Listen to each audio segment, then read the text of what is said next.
Hello everyone, मैं मिथुन सिंह स्वागत करता हूं आप सभी का। आशा करता हूं आप सभी बहुत अच्छे होंगे। आर्मी पब्लिक स्कूल के प्रीवियस ईयर क्वेश्चन पेपर को हम लोग डिस्कस कर रहे हैं। आपको मैं बता दूं, इससे पहले पैडागोजी के 2 अलग अलग वीडियो रिलीज की जा चुकी है। आप उसे जाकर प्लीज़ देख लीजिए ताकि पैडागोजी में किस तरह के क्वेश्चन आर्मी स्कूल में पीआरटी, टीजीटी, पीजीटी में पूछे जाते हैं, आपको पूरी बेसिक आइडिया की इन्फॉर्मेशन मिल जाएगी। वहाँ से लिंक आपको डिस्क्रिप्शन बॉक्स में मिल जाएगा। आप प्लेलिस्ट से भी जाकर उन वीडियोज़ को चेकआउट कर सकते हैं। यहाँ तक सारी बातें क्लियर हो गई होगी। एक और आखिरी बात बताना चाहता हूँ, उसके बाद हम लोग क्लास को स्टार्ट करेंगे। आप लोगों से ये उम्मीद की जा रही है कि आपको जो है नीचे कमेंट सेक्शन में टेलीग्राम चैनल का लिंक मिलेगा। टेलीग्राम को ज्वाइन कर लीजिए ताकि सारे अपडेट आपको जो है उससे जो है एडमिट कार्ड का या फिर किसी भी तरह का अपडेट है वो मिलता रहेगा। चलिए शुरू करते हैं आज की क्लास को। सबसे पहले देखिए, हाँ ठीक है, क्लास को स्टार्ट करेंगे उससे पहले मैं 2-3 क्वेश्चन आप लोगों से पूछ लेना चाहता हूँ। आपको बताना है कि WTC का जो टेस्ट चैंपियनशिप चल रहा है उसमें किस क्रिकेटर के द्वारा सबसे पहले सेंचुरी लगाई गई है। आपको उस क्रिकेटर का नाम बताना है। बाय द वे मैं आपको बता दूं, ये ऑस्ट्रेलिया से है। एक हिंट मैंने आप लोगों को दे दिया। दूसरा क्वेश्चन आपके लिए ये है कि अब भी सबसे ज़्यादा टेस्ट में विकेट लेने वाले इंडियन टीम से कौन क्रिकेटर है, उनका नाम आपको बताना है। उस गेंदबाज का नाम, बॉलर का नाम बताना है जिसने सबसे ज़्यादा जो है विकेट अचीव किए हैं। 2 क्वेश्चन हो गए। तीसरा क्वेश्चन आपको ये बताना है, इंडिया के द्वारा जो है हाल में ही जो कौन सी सैटेलाइट लॉन्च की गई है, उस सैटेलाइट का नाम आपको बताना है। 3 क्वेश्चन मैंने आप लोगों के लिए पूछा। 3 questions, please do answer in comment section. चलिए अब जो प्रीवियस क्वेश्चन पेपर में क्वेश्चन पूछे गए थे स्टैटिक्स जीके के, वो देख लेते हैं। पहला क्वेश्चन आपके सामने ये रहा, Hampi was the capital of. Hampi जो है किसकी कैपिटल थी? तो इसका सही जवाब देखिए, इसका हो जाएगा विजयनगर। विजयनगर किंगडम जो था वो एक्चुअली सिटी ऑफ विक्ट्री से कहा जाता है। एक और क्वेश्चन आप यहाँ पे याद रख लेना, इसे जो है सिटी ऑफ विक्ट्री कहा जाता है। एग्जाम में ये भी क्वेश्चन आपसे पूछ लिया जा सकता है, इसलिए मैंने आपको बता दिया। सिटी ऑफ विक्ट्री किसे कहा जाता है? विजयनगर किंगडम को। पहली बात। दूसरी बात देखिए, ये जो है हम्पी जो है ये कैपिटल थी, ये जो है किसके नाम पे हम्पी इसका नाम पड़ा है? तो याद रखिएगा, पंपा देवी जो वहाँ की लोकल थी उनके नाम पे ही जो है इसे हम्पी दिया गया है, पंपा देवी के नाम पे। 2 एडिशनल जीके मैंने आपको बता दिया। अब आगे बढ़ने का समय आ चुका है। हु रूल्ड ओवर दिल्ली सल्तनत ड्यूरिंग द ईयर 1236 टू 1240, यानी कि 1236 ईस्वी से 1240 ईस्वी तक दिल्ली सल्तनत में किसका जो है रूल था? किसका रूल था? कुतुबुद्दीन ऐबक का, बलबन का, रजिया सुल्तान का या इल्तुतमिश का? तो सबसे पहले एक जीके के बाद इसका तो आंसर देखिए, रजिया सुल्तान है। ये पहली फीमेल रूलर थी। एक्चुअली हम लोग मेल रूलर नहीं बोलते हैं, थोड़ा सा जेंडर बायसनेस यहाँ पे झलक रहा है, बट ठीक है, मैं इसे माफ़ी चाहता हूँ। मैं बता दूँ, रजिया सुल्तान जो थी वो पहली फीमेल रूलर थी जो कि दिल्ली सल्तनत को उन्होंने रूल करा था। पहली बात। दूसरी बात, रजिया सुल्तान जो थी इल्तुतमिश की बेटी थी। ये क्या थी? इनकी डॉटर थी, याद रखिएगा इस बात को। इल्तुतमिश जो थे वो फादर थे रजिया सुल्तान की। पहली बात। दूसरी बात, ये स्लेब डायनेस्टी से बिलोंग करते थे, याद रखिएगा, स्लेब डायनेस्टी से। क्लियर हो गई बातें? अब आप लोगों के लिए एक छोटा सा क्वेश्चन मैं पूछना चाहता हूँ। इल्तुतमिश जो थे वो किसके गुलाम थे? आई मीन किसके स्लेब थे? नीचे कमेंट करके बताइएगा उस रूलर का नाम। अगले क्वेश्चन की ओर हम लोग बढ़ते हैं। नेक्स्ट क्वेश्चन आपके सामने ये रहा, द मेथड। देखो ये तो खैर ठीक है, ये मैं क्वेश्चन पढ़ूंगा और बताऊंगा ही। उससे पहले मैं आपको बता दूं, 699 से भी से हटा करके जो है अब जो है 599 में ही आपको मेरे हैंड रिटेन नोट्स मिल जाएंगे, जो कि आर्मी स्कूल जो आने वाला है CSB का एग्ज़ाम 30 सितंबर और 1 अक्टूबर को कंडक्ट कराया जाएगा।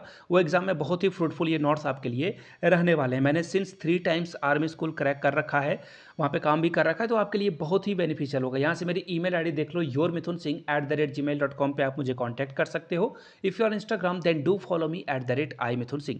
वहाँ हैंड रिटेन नोट्स के बारे में डिस्कस कर सकते हो। By the way previous year question paper आपको 100 रुपीज़ में प्रोवाइड कर दिया जाएगा। तो चलिए अगले क्वेश्चन की ओर हम लोग बढ़ते हैं। देखिए उस मेथड का नाम आपको बताना है जिसमें जो है जो प्रीसियस स्टोन है, देखो यहाँ पे लिखा हुआ है प्रीसियस, सेमी प्रीसियस, बहुत कीमती पत्थर होते हैं। एक्चुअली इस पत्थर को पॉलिश किया जाता है, एक्चुअली जो है शाइनी बनाया जाता है ताकि इसकी जो है बहुत हाई प्राइस इन्हें रिटर्न में मिल सके। तो ये सारा मेथड को करने को क्या कहा जाता है? तो देखिए इसका सही जवाब हो जाएगा पैतरादुरा। ये किया जाता है, इसका सही जवाब क्या होगा? Option number 3। कैलीग्राफी जो है हैंडराइटिंग, अच्छी हैंडराइटिंग को कैलीग्राफी बोला जाता है। एक एडिशनल जीके आप यहाँ से याद कर सकते हो। चलिए अगले प्रश्न की ओर हम लोग बढ़ेंगे। नेक्स्ट क्वेश्चन आपके सामने ये रहा, who invented musical instrument sitar. Sitar जो है इंस्ट्रूमेंटल एक इंस्ट्रूमेंट है, म्यूजिकल इंस्ट्रूमेंट है, इसे जो है किसके द्वारा इन्वेंट किया गया था, उनका नाम बताना है। कबीर, अमीर खुसरो, नामदेव या एकनाथ। तो इसका सही जवाब देखिए अमीर खुसरो के द्वारा है इसका जो इन्वेंशन किया गया था। कब किया गया था ये भी क्वेश्चन पूछा जा सकता है, तो नाम याद रख लीजिएगा 18th सेंचुरी में ये किया गया था। ठीक है। और एक और एडिशनल क्वेश्चन मैं आप लोगों को बता दूं जो बार बार एग्जाम में पूछा जाता है, तानसेन, याद रखिएगा नाम तानसेन। तानसेन जो है वो किस रूलर के दरबार में थे, तो इसका भी नाम याद रख लीजिएगा, अकबर के ये दरबार में थे। बहुत बार एग्जाम में ये सब क्वेश्चन पूछे जाते हैं, रिपीटेड क्वेश्चन है। अगला क्वेश्चन है, who was the head of both civil and military affairs in Maratha administration. Maratha administration में सिविल यानी कि जो आम लोगों की जो देखभाल करनी हो या फिर कोई टैक्स वगैरह लगाना हो, और मिलिट्री यानी कि सेना के बारे में जो भी निर्णय लेता था, डिसीजन लेता था, वो कौन लेता था। तो इसका सही जवाब है देखिए पेशवा। आपने मूवी वगैरह जो है देख रखी होगी रणवीर सिंह की, उसमें जो है आपको पेशवा के बारे में बहुत इन्फॉर्मेशन मिली होगी। तो इसका सही जवाब क्या है, पेशवा। एक्चुअली पेशवा को अगर आज के सापेक्ष में ये पेशवा जो है मराठी वर्ड है, अभी के टाइम में से बोला जाए तो इसे बोला जाएगा प्राइम मिनिस्टर। इसे जो है पेशवा को प्राइम मिनिस्टर के टर्म से आप एसोसिएट कर सकते हैं। एक और जीके जो है इस डायनेस्टी के बारे में पूछा जाता है, वो है, देखो मैं लिख देता हूँ, एक्चुअली ये नाम आप याद रख लेना, अष्टप्रधान। अष्टप्रधान आपसे ये पूछ लिया जाएगा, अष्टप्रधान जो है किस डायनेस्टी से या फिर किस रूलर से एसोसिएटेड वर्ड है। तो याद रखिएगा अष्टप्रधान मीन्स 8 मिनिस्टर का ग्रुप हुआ करता था, और ये होता था शिवाजी महाराज, छत्रपति शिवाजी महाराज के टाइम में। क्लियर हो गई बातें। चलिए आगे बढ़ेंगे नेक्स्ट क्वेश्चन की ओर, जो कि आपके सामने ये रहा, which elements make the core of the earth. Earth का कोर बनाने के लिए कौन सा एलिमेंट जो है इसमें काम में आता है। बड़ा ही आसान सा सवाल है, निकल और आयरन, और इसका सही जवाब आपको मिलेगा ऑप्शन थर्ड में। एक और क्वेश्चन याद रखिएगा, इनर मोस्ट लेयर जो है वो कौन सा है। तो देखिए कोर जो है वो इनर मोस्ट है।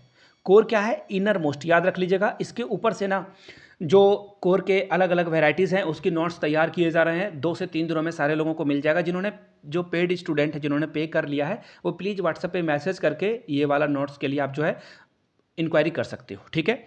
इनर मोस्ट जो है वो है कोर का, और आउटर मोस्ट जो होगा, याद रखिएगा आउटर मोस्ट जो होगा वो होगा क्रस्ट। वो क्या होगा, क्रस्ट। याद रखिएगा ये शॉर्ट में आंसर है, कितने कितने किलोमीटर का होता है, किस किस एलिमेंट से ये मिलकर बने होते हैं, सारे नोट्स में डिटेल्स में मैंने बता रखा है। आगे देखिए, विच out of this is a plutonic rock. Plutonic rock देखिए आप ना रोज देखते हो, आसपास में तो देखते हो, अपने घरों में भी आप इस रॉक को देखते हो।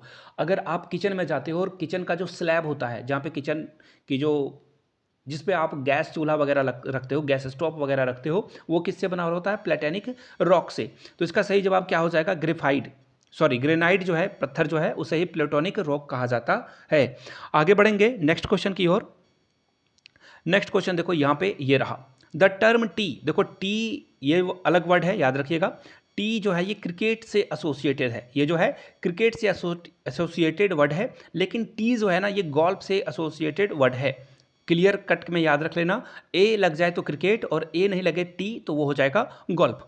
एक और बात मैं आपको बता दूं, गोल्फ में जो प्लेयर होते हैं ना, हॉकी में जैसे 11 प्लेयर ईच टीम में होते हैं, टेबल टेनिस में एक या फिर डबल डबल भी खेला जाता है, लेकिन गोल्फ में ना इस बात को याद रखिएगा कि ये इंडिविजुअल ही खेला जाता है, बट कभी कभी इसमें जो है ग्रुप वगैरह में अगर बांट कर इसे खेला जाए, डिवाइड करके खेला जाए, तो यहाँ पे नंबर ऑफ जो प्लेयर्स हो जाएंगे ना वो 180 प्लस भी हो सकते हैं, 160 भी हो सकते हैं। यहाँ पे कोई क्राइटेरिया नहीं है, तो इसे याद रखिएगा, शायद एग्जाम में ये पूछा जा सकता है। फिलहाल नेक्स्ट क्वेश्चन की ओर हम लोग बढ़ेंगे, which atmospheric layer contain ion and help in wireless communication. बहुत ही इंपॉर्टेंट टॉपिक है, इसके भी रिटर्न नोट्स तैयार किए जाएंगे, 2 से 3 दिनों में आपको ये भी मैं प्रोवाइड कर दूंगा। इससे हर साल एक क्वेश्चन जो है एग्जाम में आते ही आते हैं। एटमॉस्फेरिक लेयर जो है जहाँ पे आयन रखा जाता है और ये जो है वायरलेस कम्युनिकेशन में हेल्प करता है। सीधी सीधी बात है, सैटेलाइट वगैरह जो है किस एटमॉस्फेयर में आपको मिलेगा वो बताना है। तो इसका सही जवाब क्या होगा, सही जवाब हो जाएगा थर्मोस्फेयर, देखो वेट ये रहा ऑप्शन नंबर 2 इसका सही जवाब हो जाएगा, पहली बात। दूसरी बात, ये कहाँ, एक्चुअली इसकी रेंज पूछ दी जाए तो रेंज आपको याद रखना है 80 किलोमीटर से लेकर ये जो है आपको 400 किलोमीटर तक दिखेगा। याद रखना है 80 से 400 किलोमीटर तक इसकी जो है लेयर की आपको जो है रेंज दिख जाएगी। चलिए आगे बढ़ेंगे अगले क्वेश्चन की ओर, the cloud that occur in a highest level are. Highest level का जो क्लाउड है वो कहाँ मिलेगा, तो सीरस में ये मिल जाएगा, पहली बात। दूसरी बात, इसका कलर कैसा होता है ये भी एग्जाम में पूछा जाता है, तो याद रखिएगा जो वाइट क्लाउड आपको दिखते हैं ये वही है, और ये सबसे हाईएस्ट है। याद रखिएगा कितने मीटर पे, तो याद रखिएगा 8000 से लेकर ये जो है 12000 तक ये मीटर तक जा सकता है, ये भी एग्जाम में पूछा जाता है। चलिए नेक्स्ट क्वेश्चन की ओर हम लोग बढ़ते हैं। ओशियन में जो है कौन सा जो है नहीं मिलेगा, ये सारे जो फॉलोइंग्स में ऑप्शन दे रखा है आपको, calcium sulphate, magnesium chloride, sodium chloride या फेरस ऑक्साइड, ये जो है आपको नहीं मिलेगा। याद रखिएगा नॉट पूछा गया है, तो इसका सही जवाब देखिए फेरस ऑक्साइड है। फेरस लैटिन नाम है, लेकिन इसका एग्जैक्ट नाम जो है वो याद रखिएगा, इसका जो फेमस है नाम वो है आयरन, वो है आयरन ऑक्साइड, आयरन ऑक्साइड। याद रखिएगा इस बात को, सही जवाब इसका 4 नंबर हो जाएगा। चलिए आगे बढ़ेंगे नेक्स्ट क्वेश्चन की ओर। The lateral meaning of word tsunami, देखिए सुनामी जो है जैपनीज वर्ड है, याद रखना सुनामी जो है वो जैपनीज वर्ड है, पहली बात। दूसरी बात, सुनामी का मतलब क्या होता है, सुनामी का मतलब होता है ग्रेट वेव, इसे जो है ऐसे भी याद कर सकते हो, यानी कि हार्बर वेव, ऐसा वेव जो कि किसी को भी जो है तबाह करने के इसमें जो है इतनी क्षमता होती है कि बड़े से बड़ा स्टेडियम, बड़े से बड़ा बिल्डिंग को ये तबाह कर सकता है। श्रीलंका में ये आ चुका है। आगे बढ़ेंगे नेक्स्ट क्वेश्चन की ओर, बहुत ही इंपॉर्टेंट ये सवाल है। Nand Kumar versus State of Kerala case is related to, देखिए नंद कुमार और स्टेट ऑफ केरला एक केस हुआ था, बहुत ही फेमस केस है। केशवानंद भारती वर्सेस केरला के बारे में अगर किसी को पता है तो नीचे कमेंट करके बताइएगा, वो केस किससे रिलेटेड था। तो देखिए नंद कुमार और स्टेट ऑफ केरला का केस में क्या हुआ था ना, कि इनकी बेटी जो है किसी दूसरे लड़के से शादी करने वाली थी, और इनके द्वारा ये फाइल किया गया है कि इसे किडनैप कर लिया गया है, और इसकी एज जो है बिलो 21 है, और ये शादी नहीं कर सकती है। लेकिन कॉन्स्टिट्यूशन में 18 साल एज रखी गई है लड़कियों के लिए, लड़कों के लिए 21 साल, और ये केस ये हार चुके थे। नंद कुमार वाला ये केस बहुत ही फेमस था। तो ये राइट टू मैरिज से ये रिलेटेड था, यानी कि कोई भी एडल्ट जो है अपने पसंद के साथी से मैरिज कर सकता है, पेरेंट उसे जो है रोक नहीं सकते हैं। Nand Kumar versus State of Kerala का ये केस था। चलिए आगे बढ़ेंगे। Who among the following cricketer was the first to score a century, देखिए डेब्यू मैच में ही, याद रखिएगा डेब्यू टेस्ट मैच में इन्होंने सेंचुरी लगा दी थी, उस क्रिकेटर का नाम आपको बताना है। सुनील गावस्कर नहीं, कपिल देव नहीं, नवाब पटौदी नहीं, नवाब पटौदी याद रखिए सैफ अली खान के पिताजी थे, ये क्रिकेटर थे। लाला अमरनाथ इनका सही जवाब है, और इन्होंने जो है सेकेंड इनिंग में बहुत बेहतरीन जो है प्रदर्शन किया था, और इनको जो है फादर ऑफ इंडियन क्रिकेट भी कहा जाता है, लाला अमरनाथ। सही जवाब क्या होगा, option number 3। Bye the way video यहाँ तक देख लिया, तो इसका पार्ट 2 अगर आपको चाहिए होगा सिर्फ जीके का, तो आप पार्ट 2 जरूर नीचे कमेंट कीजिएगा। दूसरी बात, अगर आपको कंप्यूटर के क्वेश्चन चाहिए होंगे आईसीटी के, तो नीचे कमेंट करके बताइएगा आईसीटी। और वीडियो यहाँ तक देख लिया, अच्छा लगा है तो जय हिंद नीचे कमेंट सेक्शन में जरूर लिखिएगा। और बहुत सारा चीज़ मैंने आपको बोल रखा है, बहुत सारी चीज़ें मैंने बोल दी इतने ही टाइम में। एक और बात, 599 में आप मेरे हैंड रिटन नोट्स जो है एक्वायर कर सकते हो। yourmithunsingh@gmail.com पे मेल कर लीजिए। If you are Instagram then do follow me @imithunsingh। Video को यहाँ तक देखने के लिए आप सभी का बहुत बहुत शुक्रिया। Have a good